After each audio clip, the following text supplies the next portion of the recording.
दिसंबर आ चुका था और ठंड भी बढ़ने लगी थी। इसी बीच एक रात आय लंबू, ये जाड़ा कितना पड़ने लगा है भाई। हमारा तो सब हड्डियां कड़कड़ाने लगा है। अरे छोटू दादा, दिन भर मगरमच्छ का माफिक लेटे रहिएगा तो ठंडी तो लगबे न करेगा। बात तो तुम ठीक है कहते हो लंबू। ये ट्रैक्टर भी तो कितने दिन से ऐसा ही खड़ा है। चलो कल से सब किसान लोग का खेत में जुताई का काम शुरू करते हैं। आधा दिन तुम ट्रैक्टर चलाना और आधा दिन हम, और पैसा भी जो है ना तो आधा आधा बांट लेंगे।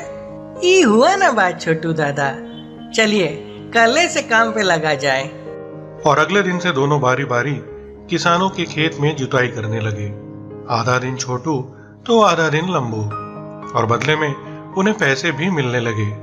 लेकिन धीरे धीरे छोटू के मन में लालच आने लगा। का लंबू, चला भाई, हमारा ड्यूटी तो खत्म हुआ, अब तुम्हारा बारी है। हाँ छोटू दादा, और बताइए आज कितना कमाई हुआ? कमाई? अरे कहाँ हुआ है कमाई? कुछ कमाई नहीं हुआ है। ऐसा सवाल पूछ लेते हो। चलो चलो तुम काम पर लगो। अरे लेकिन हम तो ऐसे ही पूछे थे। छोटू घर चला गया और लंबू काम मिलने का इंतजार करने लगा। तभी लंबू ने एक बूढ़े आदमी को सर पे लकड़ियां रख के जाते हुए देखा, जो ज्यादा बोझ होने के कारण ठीक से चल नहीं पा रहा था। अरे बाबा, कहाँ जाइएगा? इतना बोझा काहे उठा लिए हैं?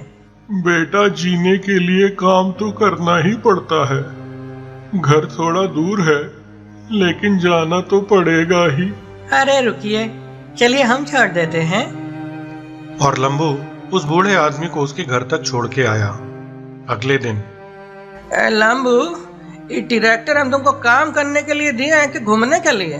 छोटू दादा, हम तो वो बूढ़े बाबा को बस बस हमका सब मालूम है। देखो ऐसे नहीं चल पाएगा। अब हमको तुमसे कोई काम वाम नहीं करवाना है। चलो अपना रास्ता नापो। लंबू को ये बात बहुत बुरी लगी और वो दुखी मन से गांव के बाहर चल दिया। चलते चलते उसे पता ही नहीं चला कि कब वो रास्ता भटक कर एक घने जंगल के बीच पहुंच गया। अरे हम कहाँ आ गए? अब हम घर वापस कैसे जाएंगे? तभी उसे वही बूढ़ा आदमी दिखाई दिया। बेटा, तुम यहाँ कैसे पहुँच गए? लंबू ने उसे पूरी बात बताई। बेटा, तुम एक अच्छे आदमी हो। देखो, यहाँ से 4 कोस दूर सोन नदी के किनारे तुम्हारी किस्मत बदल सकती है। तुम जाओ और साथ में ये अंगूठी लेते जाओ। लंबू जब वहां पहुंचा तो देखा कि वहां एक बहुत विशाल मछली है। लंबू को देखकर मछली ने कहा, धरती दहानी दहानी, नदियां में बहता पानी, मैं हूँ मछली रानी, क्या है तेरी निशानी? ये सुनकर लंबू ने उसे वो अंगूठी दिखाई। अंगूठी देखते ही वो मछली एक विशाल मछली घर में बदल गई। लंबू जब उस मछली घर के अंदर पहुंचा तो उसे एक जलपरी मिली, जिसने उसे खूब सारा सोने का खजाना दिया और जादू से उसे गांव में उसके घर वापस पहुंचा दिया। कुछ दिन बाद जब छोटू ने लंबू को एक लंबी सी कार में घूमते हुए देखा तो उसे रोक के पूछा, अरे लंबू, हाँ छोटू दादा, अरे इतना पैसा कहाँ से ले आए भाई? लंबू ने उसे सारी बात सच सच बता दी। अच्छा तो ये बात है।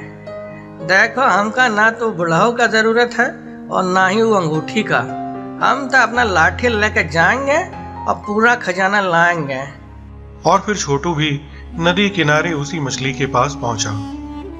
धरती दहानी दहानी, नदियां में बहता पानी, मैं हूँ मछली रानी, क्या है तेरी निशानी? बदले में छोटू ने उसे अपनी लाठी दिखा दी। मछली फिर से विशाल मछली घर में बदल गई। लेकिन जब छोटू अंदर पहुंचा तो वहां उसे एक राक्षसी मिली, जिसने उसे सांप और बिच्छुओं के साथ जादू से उसके गांव वापस पहुंचा दिया। सांप और बिच्छू देखकर छोटू जोर से भागा और सब लोग बहुत जोर से हंसे। जान बचा तो लाखों पाया, लौट जा छोटू, घर को आया। भोलापुर नाम के गांव में श्याम सुंदर नाम का एक बूढ़ा आदमी अपनी पत्नी विमला और 2 बेटों मगन और छगन के साथ रहता था। मगन बहुत मेहनती और ईमानदार था। वो दिन भर मेहनत से खेत में काम करता था और वहीं छगन एक कामचोर और लालची व्यक्ति था जो गांव में छोटी मोटी चोरियां करता और जुआ खेलता था। एक दिन विमला खाना बनाते बनाते अचानक बेहोश होकर जमीन पर गिर पड़ी। परिवार वाले उसे तुरंत हॉस्पिटल लेकर गए। डॉक्टर, देखिए इन्हें दिल का दौरा पड़ा है, अर्जेंट ऑपरेशन करना होगा वरना इनकी जान को खतरा है। कम से कम 15 लाख खर्च होंगे। आप लोग जल्दी से पैसों का इंतजाम कीजिए। श्याम सुंदर, हम अगर अपनी सारी जमीन जायदाद बेच दें तो इतने पैसों का इंतजाम हो जाना चाहिए। चलो तुरंत ये जमीन जायदाद बेच देते हैं। मगन, ठीक है पिताजी, जल्दी बेच देते हैं। अगर देर हो गई तो माँ को बचा नहीं पाएंगे। छगन, तुम लोग बुड़बक हो का? अम्मा इतना दिन जी ली है, अब वो कितना जिएगी? और उस जायदाद में हमारा भी हिस्सा है। अगर तुम लोग ये सब बेच दोगे तो हमका क्या मिलेगा? ठेंगा, हम ये नहीं बेचने दूंगा। ये सुनकर श्याम सुंदर और मगन बहुत दुखी हुए। मगन ने काफी सोचा पर इतने पैसे जमा करने का कोई उपाय नहीं मिला, तो वो अपने दोस्तों से उधार लेने के लिए घर से निकल पड़ा और जंगल के रास्ते से जाने लगा। रास्ते में एक बड़े से पेड़ के नीचे एक बूढ़े पति और पत्नी खड़े थे।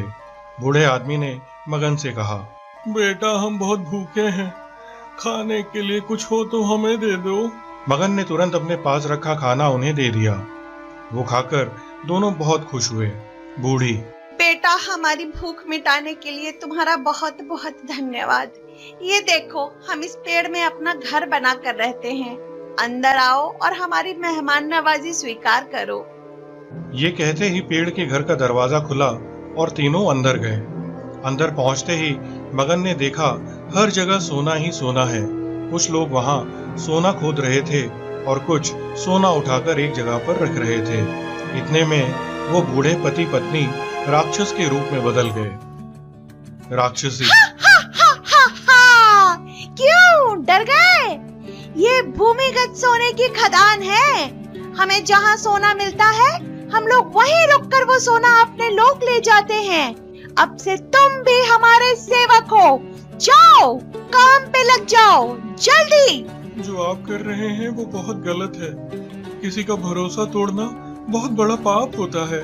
कृपया करके हमें छोड़ दीजिए। इन सबके परिवार वाले पता नहीं कब से इनकी राह देख रहे होंगे। राक्षस, तुम इंसान ने जो पाप किए हैं ये उसी का नतीजा है। तुम लोग अब कहीं नहीं जाओगे। मगन, देखिए सब इंसान एक जैसे नहीं होते। मेरी माँ की जान खतरे में है। उनके ऑपरेशन के लिए 15 लाख खर्च होंगे। वो उधर लेने के लिए जा रहा था तो आप लोगों ने मुझे ऐसे पकड़ लिया। माँ के इलाज के लिए शायद मैं पैसे नहीं जुटा पाऊंगा, पर कम से कम उनके आखिरी समय में साथ रहना चाहता हूँ। उसके बाद आप जो कहेंगे मैं वो करने को तैयार हूँ, पर अभी मुझे जाने दीजिए। राक्षसी, अच्छा ठीक है, देखते हैं कि तुम कितने ईमानदार हो। वहाँ जो सोना रखा है उसे ले जाओ और अपनी माँ का ऑपरेशन करवा लो। उसके बाद अगर तुम नहीं आए तो हम ही आकर तुम्हारे पूरे परिवार को यहाँ ले आएंगे, याद रखना। मगन सोना लेकर वहां से निकल गया। सोना बेचकर मिले पैसों से माँ का ऑपरेशन करवाकर उन्हें घर ले आया। फिर जो हुआ वो सब अपने माता पिता को बताया। माता पिता ने उसे रोकने की बहुत कोशिश की। मगन बोला, माँ, उन राक्षसों ने मेरी बहुत मदद की। उन्हें जो वचन दिया है उस पे डटे रहना मेरा धर्म है। अगर जिंदा रहा तो फिर आप लोगों से आकर मिलूंगा। ये कहकर मगन वहां से चला गया। छगन, इतना एक नंबर का बुड़बक है। वहाँ इतना सोना रहा तब हम ही बस इतना सा सोना लेके वापस आई दबा। पगलेट कहीं का, हमका किसी भी तरह से पूरा का पूरा सोना लेने का है। ये सोचकर छगन अपने भाई का चुपचाप पीछा करने लगा और एक पेड़ के पीछे छुप के मगन को राक्षसों से बात करते देखने लगा। मगन राक्षसों के पास पहुंचा और बोला, मैं आपका यह एहसान कभी नहीं भूलूंगा। आप लोगों ने मेरी माँ की जान बचाई। आप जो सेवा बोलेंगे मैं वो करने को तैयार हूँ। राक्षसी, तुम्हारी ईमानदारी देखकर हमें बहुत खुशी हुई। हमें एहसास हो गया है कि इंसान को बंदी बनाकर हमने बहुत बड़ी गलती की। अब हम अपने लोग लौट जाएंगे। तुम्हारे साथ साथ दूसरों को भी आजाद कर रहे हैं। सभी कैद लोग एक एक करके उस दरवाजे से बाहर आ गए। छगन को उनकी बातें ठीक से नहीं सुनाई दी और वो चुपके से उस पेड़ के अंदर चला गया। सभी बंदी मनुष्यों ने राक्षसों को नमस्कार किया। फिर राक्षस पेड़ के अंदर आ गए और दरवाजा बंद कर दिया। वो पेड़ फिर जमीन से ऊपर उठा और हवा में उड़ने लगा। छगन राक्षसों को अंदर आता देख छुप गया। अरे, कौन है वहाँ? चुपचाप बाहर आ जाओ, वरना हम तुम्हें पकड़ के खा लेंगे। छगन उनके सामने आकर सब बताया। राक्षसी, तुम्हारी इतनी हिम्मत कि तुम हमारा सोना चोरी करो? अपनी माँ की तबीयत से ज्यादा तुम्हें पैसे प्यारे हैं। तुम्हारे भाई की अच्छाई की वजह से तुम्हें सलामत छोड़ रहे हैं, वरना तुम्हें कच्चा चबा जाते। ये कहते ही राक्षस ने उसे एक लात मारी। छगन उड़ता हुआ पेड़ से बाहर निकला और सीधे एक तालाब में जा गिरा। उस दिन के बाद से छगन बदल गया और सारे बुरे काम छोड़ दिए। तब से वो घर पर सबकी सहायता करते हुए अच्छे से जीने लगा।